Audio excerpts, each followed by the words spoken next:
I am no longer seeing male clients because they'll come in my inbox demanding me to prove my worth to them. All up in my email saying, "What can you do for me?" Nothing. There's absolutely nothing that I can do for you. Go find somebody else. Go play with somebody else. I'm not the one or the two, baby. We ain't gonna do this. Not setting up no consultation or nothing to see if we're a good fit. Trying to see what type of treatment modalities I use, if we mesh well together. Just be in my inbox requiring this free emotional labor. Absolutely not. Because now I'm sitting up here making a TikTok about how y'all keep harming me. Because you're not helping me. I don't need to be working with you because you activate my nervous system. See, I already know that. And I know we're not going to do well together because we start working together. I'm going to still be thinking about that email you sent me when you tried me. And I'm going to want my lick back because I know who I am. And that ain't good. So I'm just not going to see y'all. Find somebody else to do it. Find somebody else to do it because I don't deserve that. I have been harmed enough for a lifetime. I don't need to be harmed by my clients either. That ain't fair. That ain't right. So I don't know what they finna do, but they ain't finna be seeing me. I am now only working with Black women who are overcoming perfectionism. That's it. That's it. We ain't doing nothing else. And I ain't got to do nothing but stay black and Mental health is never going to be taken seriously by anybody, by regular people, and not even by therapists, because you have therapists who do everything except actually being a therapist. They want to be TikTok famous. They want to be Instagram famous. They want to post everybody's issues. They want to say how their problems are the ultimate problems and not the people who they are working with to get better. I hate to bore you all with non-interesting statistics, but mental health and suicide rates dominated by men. Men need to get their mental health in check. And I say that not as somebody on the outside looking in. I say that as somebody who is 23 years old who has a mental health issue that I am working on. And one of the first things I tried to do was find a therapist. You can bore me with that cuck mentality from your Red Pill Alpha Male podcast about how depression isn't real. It is. Bore somebody else with that bullshit. You have to be able to put your mental health in check. You have to be able to understand you have something wrong with you if you have something wrong with you.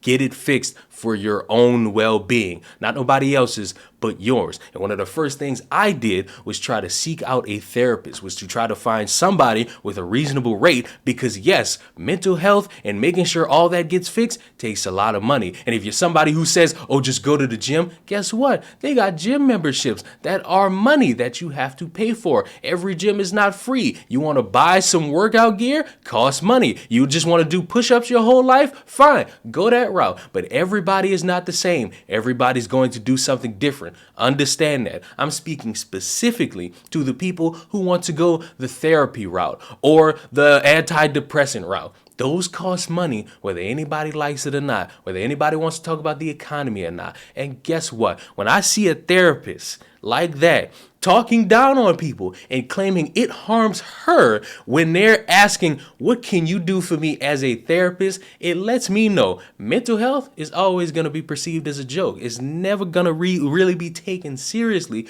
by people who care or people who don't care or people who are trained to work in this field. And I'm sorry, this woman and that last woman I talked about months ago who was saying, oh, well, y'all need to work on yourselves. Y'all can be harsh. I'm not saying you can't speak in a harsh tone, in a more realistic tone, to beat it into somebody's mind who's constantly not getting the point. However, when you're speaking upon everybody, you open yourself up to the wildest frames of criticism where people will see you and not trust you at all. Whether if they're a man, black, white, Mexican, Indonesian, don't matter. Or if they're a woman, black, white, Indian, Indonesian, it don't matter. Because they're going to see you and how you react poorly to people who come to you with emails, and they'll say, you are not somebody I want to trust because I fear you might bring my issues to TikTok. You might bring my issues to social media. You might talk down upon me as if you are somebody who's worthy of talking down upon me. And guess what? If you want to go the SJW route, she got tweets